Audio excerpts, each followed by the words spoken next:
Good morning, students. I hope you all are fine and safe at home.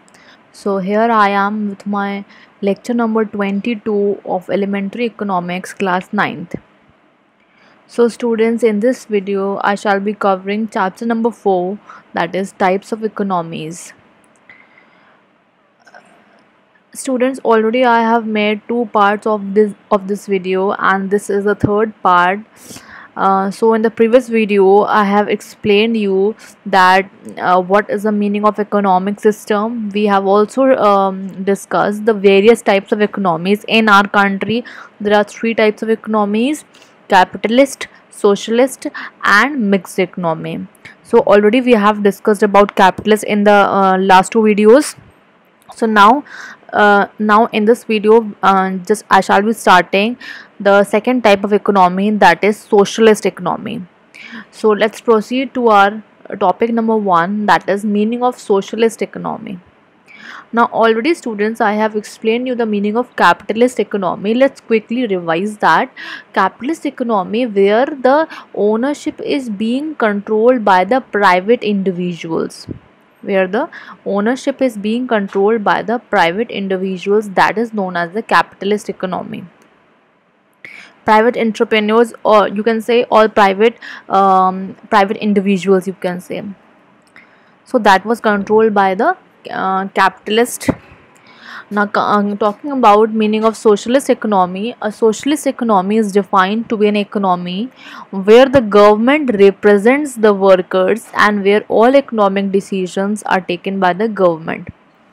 So in total we can say that where the decisions are taken by the government, where the government plays an active participation in the decision making process, that is known as socialist economy.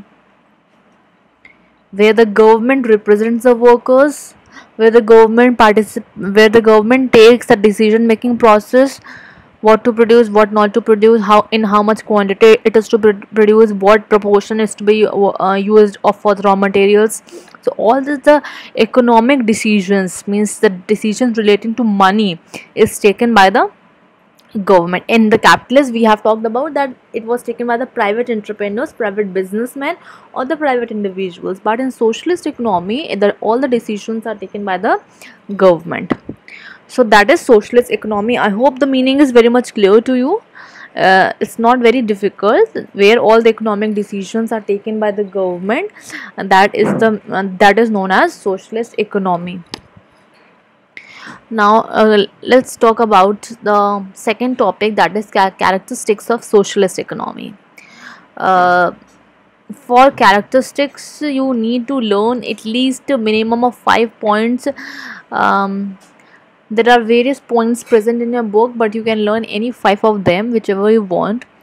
So I have presented 5 points which are easy for you, so that you might not face any difficulty in understanding those points. Now first point is working class assumes the political power. Now in this system, state power is wielded by the working class, and no other social class is even allowed to form a political party. Means all the economic decisions, all the political power is held by the state. Working class represents the members of the state.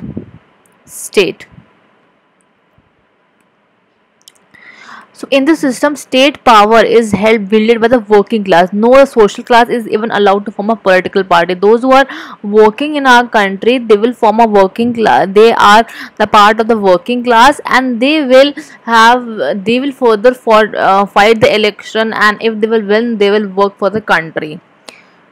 So in short, we can say that the government, all the economic decisions are taken by the government, and government is formed by whom?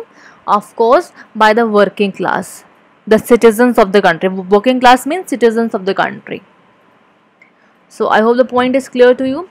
Now restriction on economic liberty. Now second point is restriction on the economic liberty. There is some amount of restriction, and there is liberty means freedom. So there is some amount of restriction on the freedom, economic freedom. Now, even economic rights of the individuals are often restricted in this. People cannot produce or consume any commodity that they require.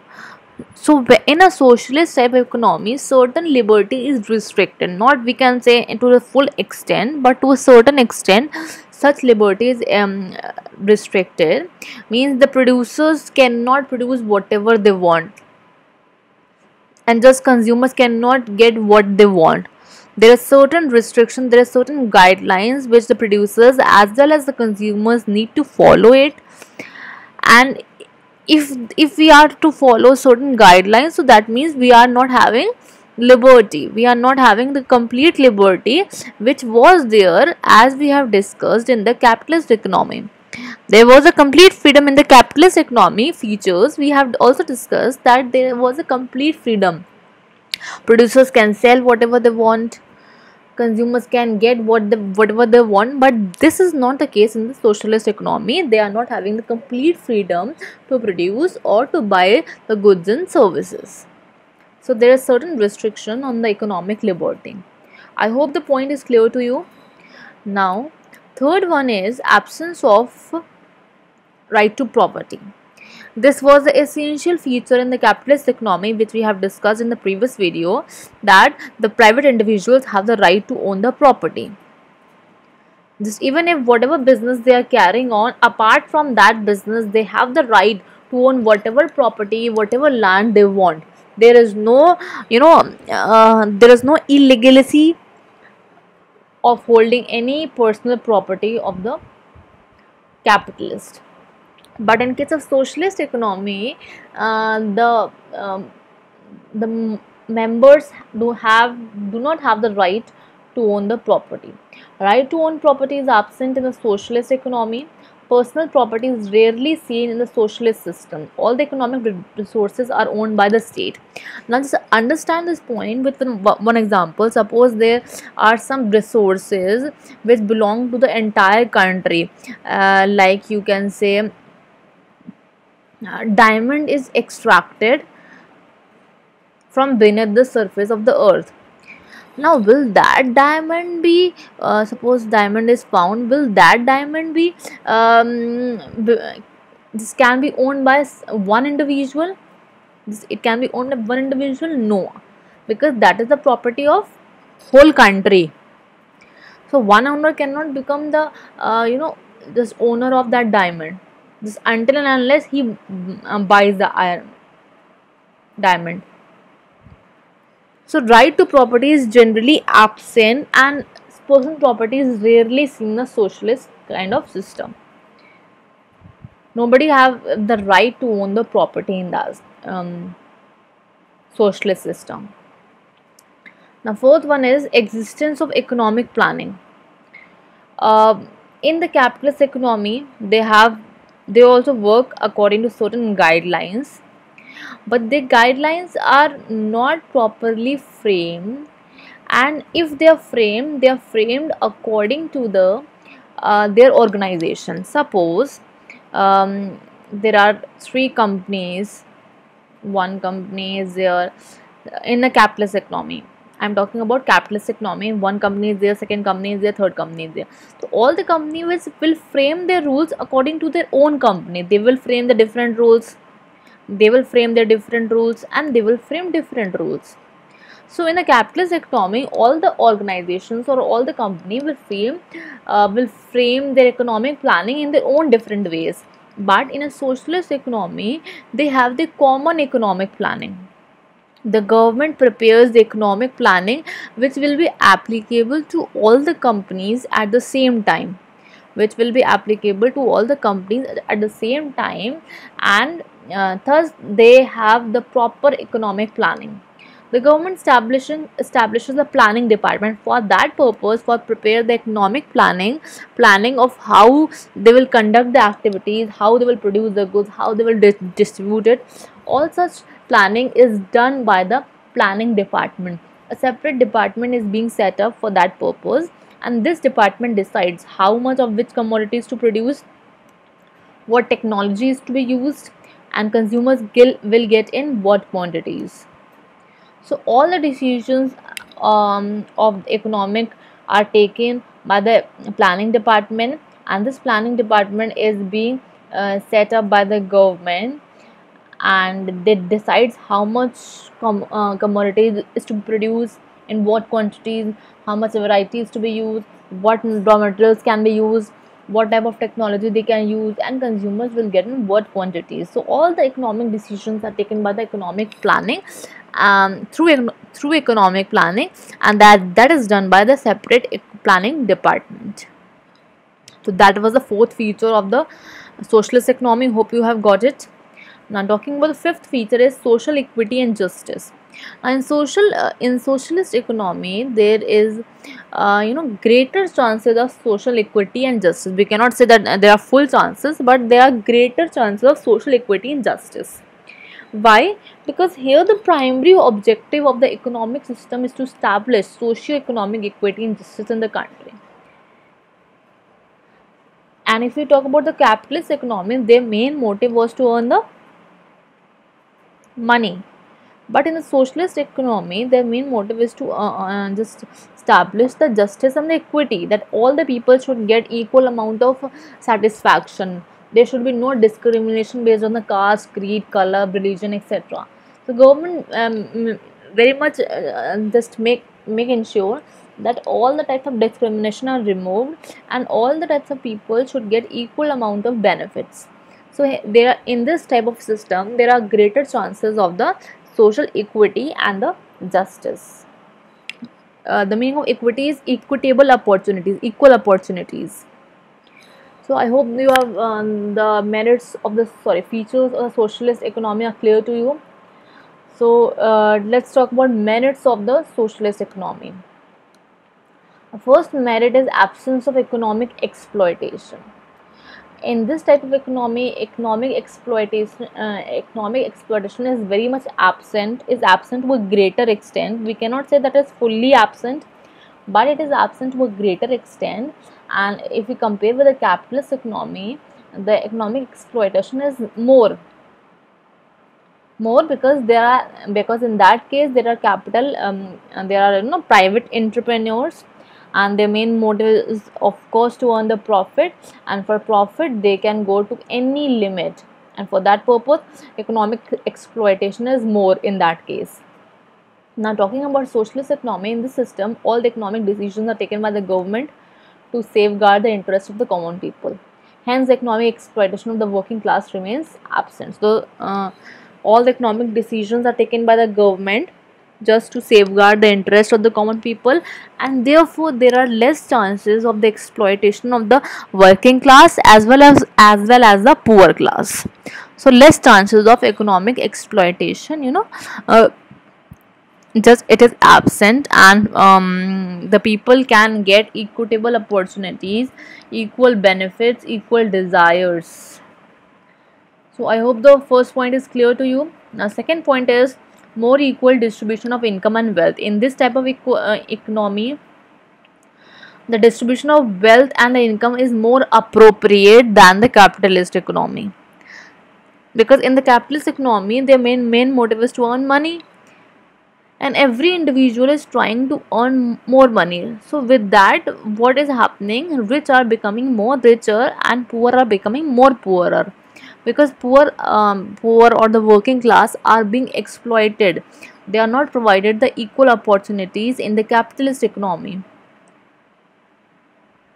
and that is the greatest disadvantage of the capitalist economy. But if we talk about socialist economy, there are more equal distribution of income and wealth. The government takes proper steps to check the growth of monopoly.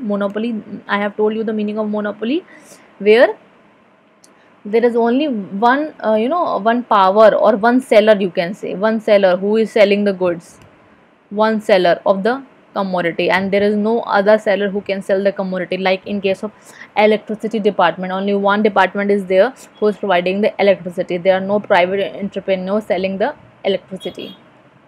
So hence national income and wealth are distributed more equitable, because all the economic decisions are taken by the government in the socialist economy, and hence they have the power, they provide the equitable distribution of income and wealth among the people. I hope the point is clear to you. Now, point number third is production of mass consumption of goods. Now, government plays a very important, government plays a very important role in the production of mass consumption of goods. What does mass consumption means?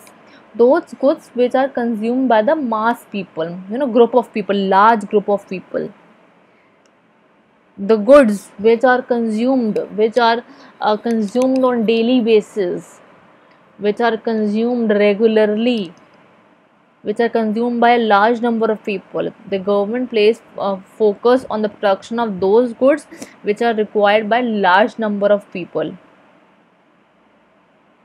Like for example, if you take the production of food,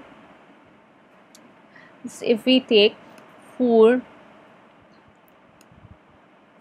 the production of food items and the production of weapons items. So who is given, which one is given, more focus, more focus in the production? Of course the food item, because that is the most, that is consumed by the large number, mass consumption is there. But in the case of weapons, there is no mass consumption, so more focus is paid in on the production of food items rather on weapons. So that is the production of mass consumption of good. That is it's a very easy point, not so difficult. Fourth one is balanced regional development. Now this point I have also explained in the last video. Balanced regional development means equal balance of all the areas, equal development of all the areas. Now how we can done, how we can do in the equal development of all the areas simultaneously? We can do so by establishing the industries in the backward areas, where in the backward areas, so that those backward areas can also become developed, so that those backward areas can also become developed, and hence all the areas will become developed. So that is known as balanced regional development. Now the problem of regional balance in the economic growth can be easily avoided through proper planning, and that proper planning is done by planning department, and that planning department is being set up by the government. The government can take adequate steps for setting up industries in the backward regions, which I have already told you, that we can make the balanced regional development by setting up of the industries in the backward areas, so that they can also become developed. And the balance, this concept is done through proper planning, which is done by the government. So I hope so the point is clear to you. Let's come to the last and the last topic and last point of this video, that is efficient use of economic resources for the benefit of the society. Now the available economic resources of the country can be used in an efficient manner through proper planning resources, because as we know that we have limited resources. We have, our wants are unlimited, wants are unlimited. Then the resources, we have alternative resources,